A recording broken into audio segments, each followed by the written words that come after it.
In this lecture, we'll be talking about data types. So a data type represents the type of data that will be stored in a variable or in our memory. So for example, when we were trying to perform some basic addition, subtraction using our variables, we were trying to give values in the form of integers. So suppose I take z as 7. Here I have given z a value of integer, and if I take y as 5, that means I have stored 5, which is an integer value, to y. So here the data type that I have stored in the variable or in our memory is integer. So we need to talk about different type of data that we can store. And if I take an example of big websites like Google, Twitter, Facebook or LinkedIn, or if you are going to work as a web developer, if you are going to work as an application developer, you need to understand this point. So here on Google, if I search something, I give a data in the form of string. That means it can be a number, it can be some words, it can be combinations of numbers, words, anything. So here I am giving an input of string. That is why it is easy for Google to understand and differentiate what to search. And if I go for sign up page of Twitter, here you can see they have name and phone number. So that means name will obviously have a data type of string. That can be a mix of characters as well as the numbers. And if I talk about phone numbers, it has to be integers. So that is why data types are so important. And here you can see there might be some restrictions for phone number. So here if I try to give some characters, it will give me an error. So now this field has a data type of integer and it can verify according to the input that I am giving. Now let us understand data types in detail. Python has two types of data types. The first one is built-in data types and the second one is user-defined data types. Built-in data types, that means Python has predefined, they have some functionalities, they have some restrictions and they have their own rules. So mostly if you are doing basics of Python, it is really sufficient to understand built-in data types. But if you are jumping with algorithm, if you are jumping with data structure, you will understand the user-defined data types. For now, we will be understanding built-in data types. Now, the built-in data types are of 5 types. The first one is none, second one is numeric, third one is sequence, fourth is set, and fifth is mapping, which is also known as dictionaries. So if I talk about none, let me give you an example. In other languages like C or Java, it is called as null. So here if I want to create a variable but I don't want to give any value to that particular variable, I can give it as none. Let me take an example with x, and if I give it as none, make sure you have a capital N. And if I press enter, you can see the value of x will be none.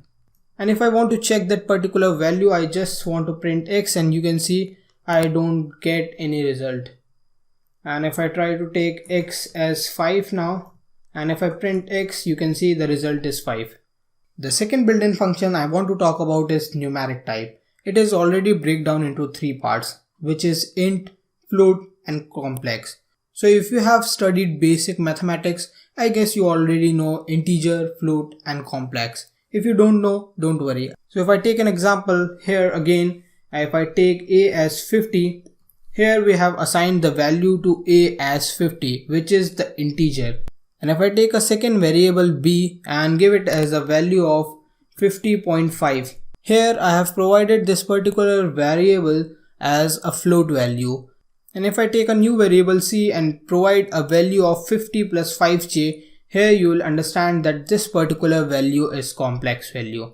So if you want to check the type at any point of time, all you have to do is just type and give the variable name. Here I will be taking a, and then let me take b, and then let me take c. Now you can understand that if I take an example with a, I have a value of int. If I take example with b, I have a value of float. And if I take an example of c, I have a value of complex. There is a fourth category with numeric type that is known as boolean.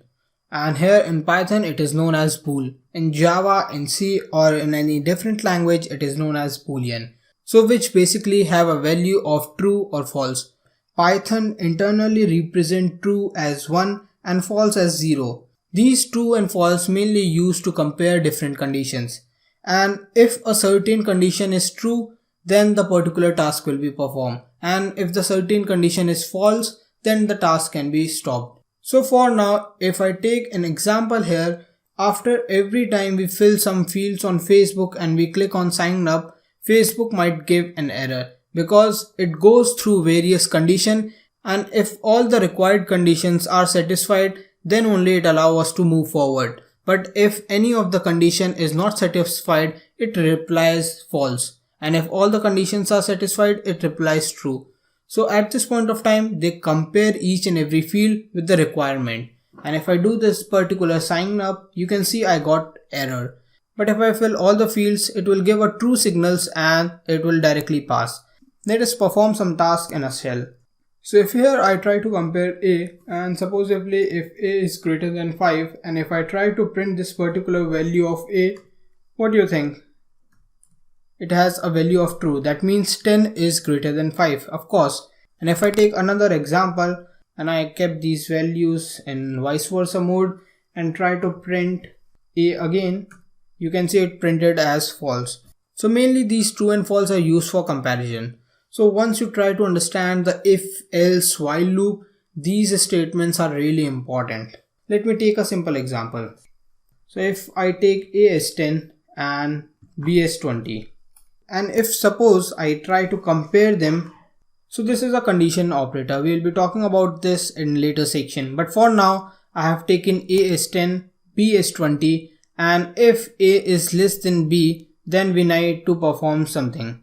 So here I want to perform like if this particular case happens, I want to print hello, and if this doesn't happen, I want to print. Now you can see our condition was if A is less than 20, we will be printing hello, else we will be printing OK. For now A was less than 20, so they have given a true signal and it was passed. So mainly these type of conditions are used to compare between different situations. And I talked about Facebook. There are several examples which I also include. That means once you are comfortable with the conditional operators and all the other things, you will be really using these type of thing. In the next lecture, let us talk about sequence in Python, which includes string, list, tuple, range and lot more things.